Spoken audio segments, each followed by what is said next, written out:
Allô tout le monde. J'ai fait des lectures dernièrement, puis il y a eu des choses quand même assez révélatrices pour moi, puis j'avais envie de vous partager un peu le fruit de mes réflexions, de toutes mes lectures, qui m'ont amené à penser à notre saboteur intérieur. Le saboteur, en fait, saboter, c'est quoi? C'est endommager volontairement quelque chose. Donc, notre saboteur intérieur nous endommage ou nous met des bâtons dans les roues, un sabot dans l'engrenage, pour qu'on n'arrive pas à nos réalisations, que nos projets ne se transforment pas en réalisation. Vous savez, je travaille avec le pouvoir d'agir, se mettre en action, même par le tarot de coaching, etc. Alors, se saboter, le fameux saboteur, c'est ce qu'il fait, c'est qu'il nous empêche de transformer nos projets en réalisation. L'humain a une étrange tendance à s'auto-saboter. On dirait qu'on se crée nous-mêmes des obstacles à notre réussite, dans le fond, pour être sûr d'avoir une excuse toute faite en cas d'échec, parce qu'on perçoit ça comme des échecs, alors que peut-être qu'on devrait percevoir ça comme des expériences et qu'à chaque fois, on se rapproche un tout petit peu plus de vers où on veut aller. Et aussi, est-ce qu'il y a juste un grand but qu'on veut atteindre aussi? C'est pas tout le cheminement, en fait, qui devrait être cette espèce de but-là, ce cheminement-là, ce grand projet-là. Je vous donne des exemples. Par peur du rejet, souvent, euh, on va se convaincre, mettons, de ne pas aller passer une entrevue pour un emploi.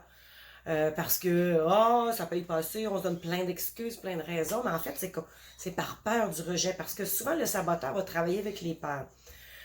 Pour justifier une mauvaise note, on va étudier la veille, au lieu d'étudier d'avance. Ça fait que si on passe pas, on va pouvoir dire, bah, si j'avais étudié avant, j'aurais été correct, mais bon.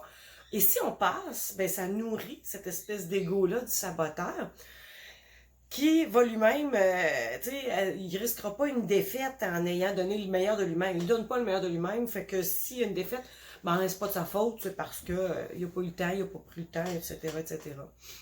Et on va s'empêcher de faire des changements dans notre vie, parfois importants, parfois qu'on juge vraiment importants pour nous, qui viennent nous chercher, mais on va s'empêcher de les faire par peur. Des fois, c'est des petits changements dans notre vie quotidienne, mais des fois, c'est des plus gros changements qui pourraient réaligner notre vie, mais par peur du jugement, des difficultés, par peur de se sentir inférieur, je suis pas capable, moi j'y arriverai pas, non, non, non, c'est pas... Alors, j'ai un petit... j'ai une exploratrice dans le coin. Alors, par peur de ces choses-là, on le fera pas. Et ça va nous faire en sorte qu'on va stagner, en fait, dans notre évolution, là où on est présentement, parce qu'on a peur d'avancer. Puis comme je vous disais, le saboteur joue beaucoup avec les doutes. Je pense pas comme ça que tu vas y arriver. Et des fois, tu te retrouverais pas un autre job.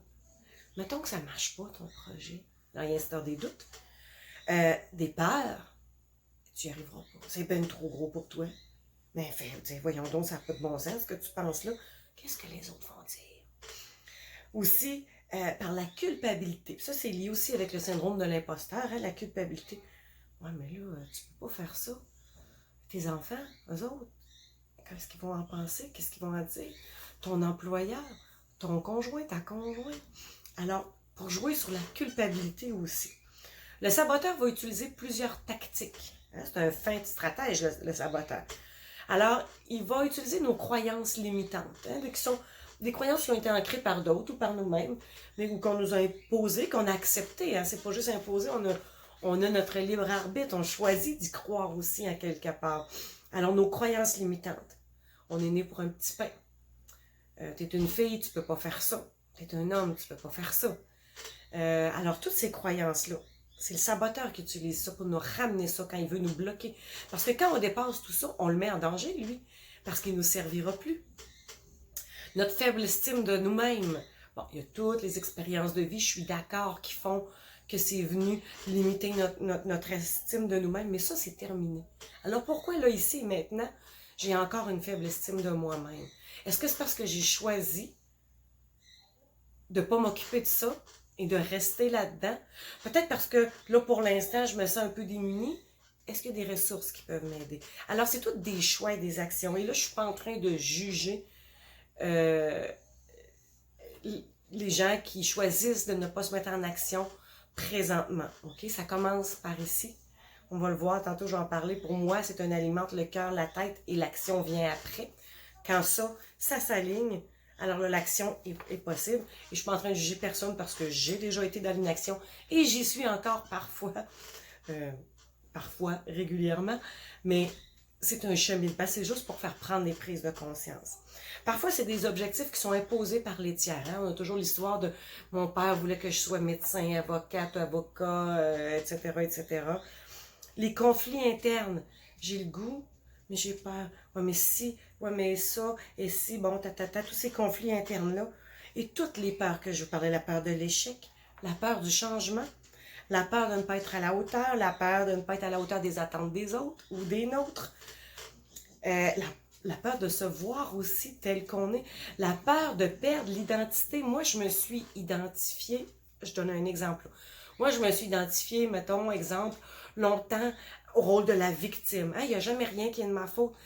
Tout va mal dans ma vie. J'ai perdu ma chum, ma relation amoureuse, ça va pas bien, etc. C'est pas de ma faute, c'est toujours la faute des autres. Je me suis identifiée à ce rôle de victime-là. Et mon saboteur vient nourrir ça parce que il est en confiance là-dedans, il n'est pas en danger là-dedans. Et si j'avais plus ça, qui je pourrais être? Et là, je viens de mettre un pas dans le vide, je viens de mettre un pied dans le vide. Alors, il va y avoir quatre types de sabotage principaux que notre saboteur va faire et que quand on ne les sait pas, on ne peut pas les observer. Alors, il y a celui qui nous pousse à ne pas terminer les choses. J'ai pas eu le temps, bon, je termine pas, c'est trop compliqué, etc. Tu sais, on en connaît plein de gens, puis peut-être nous-mêmes, on commence des choses, bon, on les finit jamais. C'est pas grave, bon. Il y a ceux qui ne les commencent pas non plus. Hein, les procrastinateurs. En fait, c'est la peur du résultat final. Si je le mène jusqu'à son terme, ce projet-là, qui devient une réalisation, peut-être que ce ne sera pas à la hauteur de mes attentes, peut-être que ce ne sera pas à la hauteur des attentes des autres, peut-être que ça ne fonctionnera pas comme moi je l'ai voulu, peut-être que ce sera juste une expérience, un apprentissage au lieu d'une réussite. Alors, ne pas commencer permet de ne pas se tromper. Les perfectionnistes aussi. Ceux qui évitent de mener à terme aussi. Hein, quand c'est jamais assez bien, c'est jamais correct, ben, ça permet de ne jamais mener un projet à terme. Donc, on ne le présente jamais. Donc, on ne peut pas se planter parce qu'il ne naît jamais. Et toutes les excuses. Je suis trop vieux, il est trop tard, j'ai pas assez d'argent, je suis pas assez bon, c'est trop difficile pour moi, etc., etc., etc. Notre saboteur, en fait, quand on connaît ça, on est capable de l'observer et de le reconnaître quand il se présente. OK? Souvent, comme je vous disais, c'est par la peur. Alors, au lieu de dire « j'ai peur », peut-être que je pourrais reconnaître, dire « oh, il y a de la peur ». La peur, le saboteur, c'est pas moi. C'est quelque chose qui est là. Alors, au lieu de dire « j'ai peur », c'est que je m'identifie à la peur. Oh, regardons, il y a de la peur. Hein? Comme être un peu l'observateur détaché, comme si je me voyais moi-même vivre ça, cette situation-là. OK? Oh, et il y a de la peur. C'est la peur de quoi, au fond? Alors, juste cette petite question-là, je peux le rassurer, mon saboteur. T'as peur, hein? Il y a de la peur, là. Le saboteur, t'as peur. C'est correct. Je vais gérer. C'est pas grave si ça fonctionne pas. C'est pas grave si ça fait pas ce que je veux là, maintenant. Ça va faire quelque chose pareil. On peut le voir tout petit et apeuré. Ça va nous permettre de le rassurer.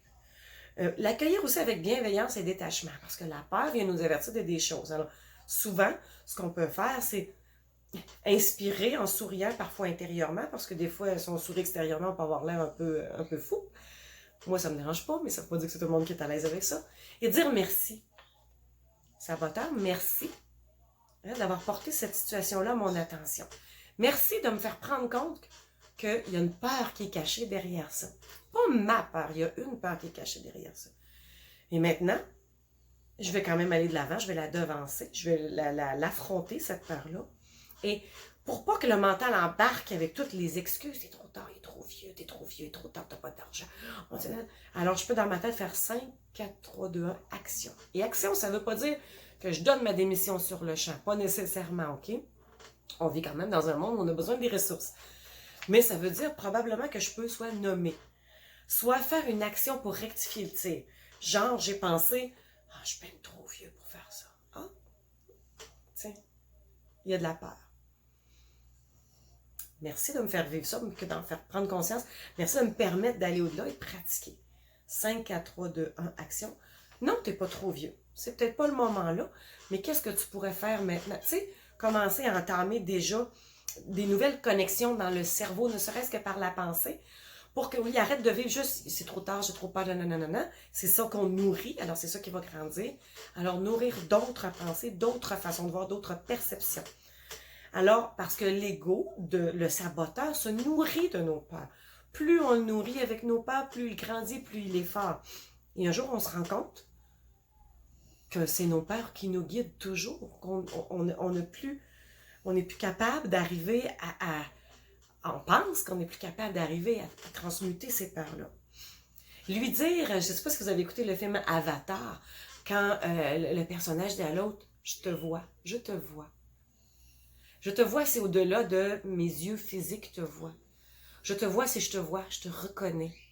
Je t'accueille avec bienveillance, peu importe qui tu es, comment tu es. J'accepte ça, ça ne veut pas dire que j'accepte tout ce que tu me fais, tout ce que tu fais, mais je t'accepte tel que tu es, je te vois tel que tu es, je te reconnais. Alors le saboteur, on peut le voir aussi pour le reconnaître. Le saboteur nous éloigne de ce que j'appelle de notre zone proximale de rayonnement. Notre zone proximale de rayonnement, c'est quoi ça, notre ZPR? C'est la zone où on se sent le plus épanoui. Alors peut-être qu'aujourd'hui, c'est ici et que demain, ce sera là. Je ne suis pas obligée d'atteindre... En fait, je ne vois pas ça nécessairement en montant. Ça peut être plus horizontal. Là, et que à ma gauche, c'est pas nécessairement reculer, à ma droite, c'est pas nécessairement avancer. Ma zone proximale de rayonnement peut changer au cours de ma vie aussi. Parce que je vais évoluer et c'est correct. Il faut la réévaluer régulièrement. Le rayonnement, c'est là où je me sens le plus vivant, le plus vibrant, le plus en accord avec qui je suis et ce que je veux être aussi. Alors, on passe notre temps à fuir des choses qui ne nous conviennent pas. Ah, je voulais plus de cette relation-là, ce travail-là me convient plus, je veux plus faire telle affaire, j'ai plus le goût de ça. C'est bien, c'est parfait, on sait ce qu'on veut pas. Mais au lieu de juste fuir, est-ce qu'on pourrait pas commencer aussi à se diriger vers quelque chose que l'on veut? Alors, oui, je veux plus ça, mais qu'est-ce que je veux? Souvent, on se pose pas la question. Alors, se diriger, commencer à non seulement fuir des choses, mais au lieu de juste les fuir, se diriger vers des choses qui nous font triper, qui nous font vibrer, qui nous font vivre et évoluer. Puis cette zone proximale-là de rayonnement est personnelle à chacun de nous. La mienne n'est pas nécessairement la tienne, ni la sienne. C'est personnel à nous. Elle ne part pas des rêves et des désirs des autres, mais bien des nôtres. On va faire un exercice. Pensez à une chose que vous adorez dans votre vie, que vous adorez faire ou que vous aimeriez faire. Quelque chose que quand vous y pensez, ça vous fait sourire. Ce serait votre zone proximale de rayonnement, par exemple. Quelque chose qui vous procure du bien-être, comme je vous disais, là, dans lequel on se sent bien et vivant. Au besoin, là, mettez la vidéo sur pause, là, maintenant, présentement, pour vous permettre d'y réfléchir. Et je vous dis, c'est pas obligé d'être grandiose, là. Pas obligé d'aller faire un pèlerinage à genoux en Inde. OK? Ça peut être une seule chose ou plusieurs, mais c'est quelque chose qui est important pour nous. Puis qu'on n'est pas obligé de faire pour le reste de notre vie. Là. Mais quelque chose là, maintenant, qui vous ferait sentir dans votre zone proximale de rayonnement. Alors, mettez la vidéo sur pause, pensez-y et revenez par la suite. Alors, est-ce que vous avez trouvé? Maintenant, la question que je vous pose, combien de minutes investissez-vous chaque jour? Bon, peut-être chaque semaine, chaque mois.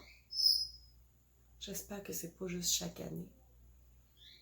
Mais bref, combien de minutes investissez-vous régulièrement dans ce que vous aimez faire ou ce que vous aimeriez faire?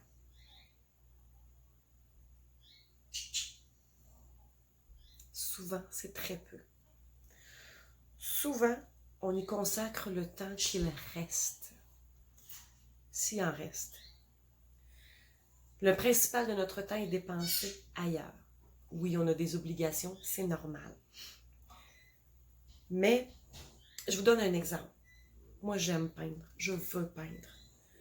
J'aime ça. Mais pour avoir la chance de m'acheter des toiles, des couleurs, ou de suivre des cours de peinture, j'ai besoin d'argent. J'ai besoin de travailler. OK? L'argent est une ressource ici. J'ai besoin de travailler. les cours, ça coûte cher. Les toiles de qualité aussi et les couleurs de qualité, ça coûte cher aussi. Alors, comme j'ai une famille, j'ai des enfants, un enfant qui va à l'école, j'ai une voiture, j'ai une maison, ben c'est un supplément, ça. Donc, je fais des heures supplémentaires pour pouvoir m'offrir ces cours-là, ou ces toiles-là, ou ces couleurs-là. OK? Finalement, je travaille tellement que j'ai pas le temps de peindre tellement. En fait, vraiment pas souvent. Je peux même pas calculer le nombre de temps en minutes par semaine. J'ai encore moins le temps de prendre les cours que j'aimerais prendre. Mon rêve de peindre est remis à plus tard. Et demain, je vais encore le remettre à plus tard. Ça ne veut pas dire de quitter mon travail. Le travail, on en a besoin peut-être pour arriver à réaliser cette zone proximale de rayonnement-là. Mais, tu sais, je pourrais le faire. Je pourrais le faire, là, quitter mon travail. Puis, mais moi, dans ma zone proximale de rayonnement à moi, ce ne serait pas ça. Ça ne me permettrait pas de rayonner. Alors, il y en a qui le font. Hein? S'il y en a qui le font, pourquoi pas moi? Mais parce que moi, c'est pas ça ma zone proximale de rayonnement. C'est ce que je vous dis, elle est personnelle à vous. Okay? Mais je pourrais essayer de rééquilibrer mieux mon temps pour me garder du temps pour peindre. Je pourrais, tu sais, mettre dans mon bagage d'abord mes priorités qui sont pour moi, ma famille, mes enfants. J'ai une fille, ma fille, ma famille.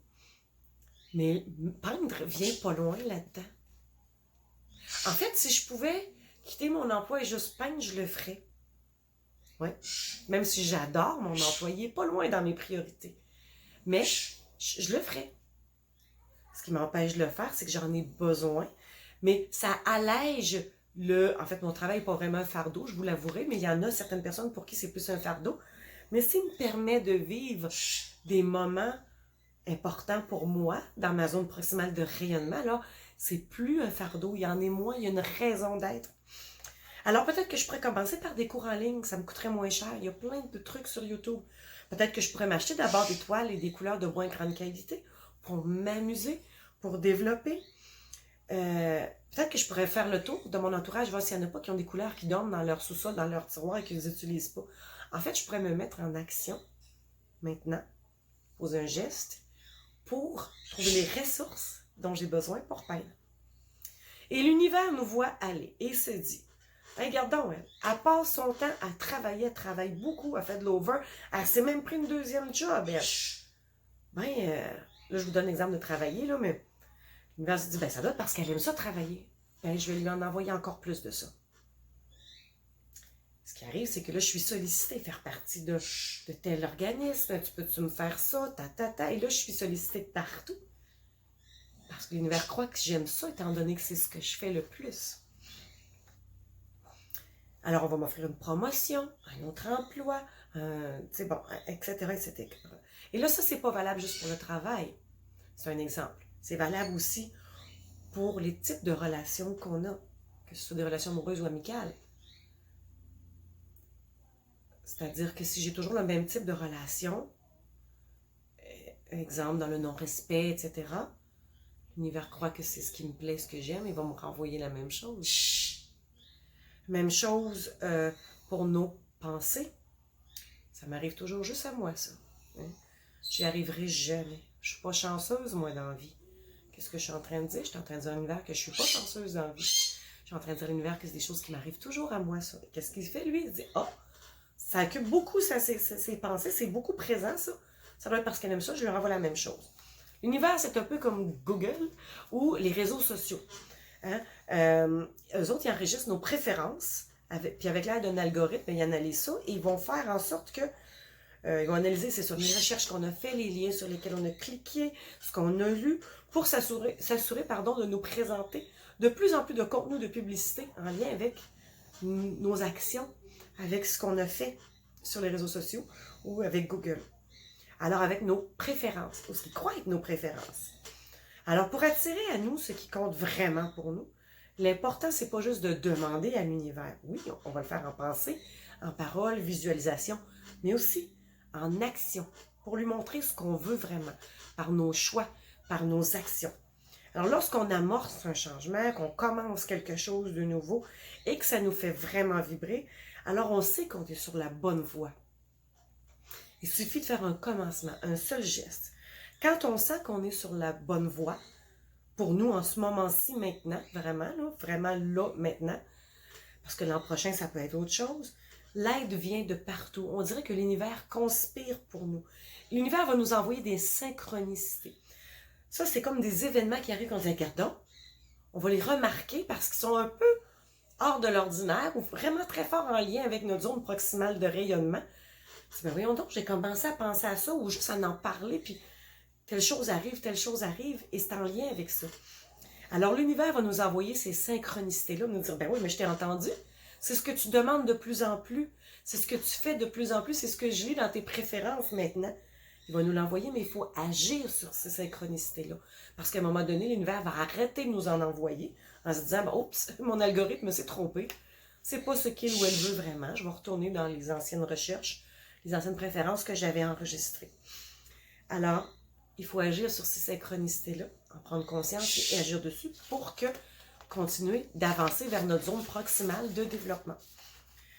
Alors, le saboteur va vous dire sûrement, présentement, là, vous avez un rêve, on a pensé à des choses tantôt, vous avez déterminé combien de temps vous accordez à cette chose-là. Probablement que si c'est comme la plupart des gens, c'est pas assez. Et là, le saboteur va vous dire, ouais, mais t'es qui, toi, pour faire ça? Exemple, enregistrer la petite vidéo que je vous fais présentement. Je ne suis pas quelqu'un d'extraordinaire. Je ne suis pas un grand sage, ni un moine bouddhiste, ni une yogi aguerri. Je suis juste moi. Je suis qui, moi, pour faire cette petite vidéo-là? En fait, c'est le saboteur, ça, qui me parle quand il me dit ça. La vraie question devrait être, je suis qui pour pas le faire? Je ne sais pas plus de choses que vous. J'en sais peut-être des différentes. Peut-être que ce que je vous apporte là, vous le savez déjà, tant mieux. Ça vient juste confirmer. Peut-être qu'il y a des choses là-dedans que vous saviez, d'autres que vous ne saviez pas. Tant mieux, je vous partage juste qui je suis. Et le juste qui je suis ne vient pas me minimiser. Il vient juste constater que c'est ce que je suis. C'est ce que j'ai appris dans ma vie. Et vous pourriez m'en apporter autant. Alors la question, c'est pas qui je suis, moi, pour faire ça ou pour penser que je peux faire ça. La question, c'est qui je suis pour ne pas le faire. Si c'est possible, pourquoi je ne le ferais pas? Si quelqu'un quelque part l'a fait, pourquoi pas moi? Ça va répondre à certaines personnes. Ça ne correspondra pas à d'autres. Pardon. Mais j'ai envie de dire, so what? C'est pas grave. Alors, accumuler le plus de minutes possible à faire ce qui nous ressemble, ce qu'on aime, ce qui nous appelle, ce qui nous fait vibrer et ce qui nous amène dans notre zone proximale de rayonnement. Et ça le dit, la zone proximale de rayonnement est appelée à changer. Elle va évoluer. Plus on est dedans, plus on a de nouveaux petits défis, plus on évolue, plus on avance. Alors, à faire des choses aussi qui sont dans notre alignement. Tantôt, je vous disais, l'alignement cœur, tête et l'action semée. Quand ça, c'est bien aligné, c'est parfait. C'est parfait. On fait des choses qui sont importantes pour nous, pas parce que les autres nous ont dit que ça l'était, mais parce qu'on le sent et on le sait qu'elles le sont pour nous, ces choses-là. Alors, j'ai envie de conclure en disant, qu'aimeriez-vous faire? Qui êtes-vous pour ne pas le faire? Qu'est-ce que vous aimeriez faire là maintenant? Qu'est-ce qui vous amènerait dans votre zone proximale de rayonnement? Maintenant que c'est établi, quelle sera la prochaine action que vous allez poser en ce sens? En ayant terminé l'écoute de cette vidéo-là, je vous invite à poser une action qui va dans ce sens-là. Et gênez-vous pas de l'écrire sous la vidéo, ça va me faire plaisir de vous lire, d'échanger, parce que vous aussi, vous pouvez apporter beaucoup à vous et aux autres. Alors, j'ai envie de dire 5, 4, 3, 2, 1, action.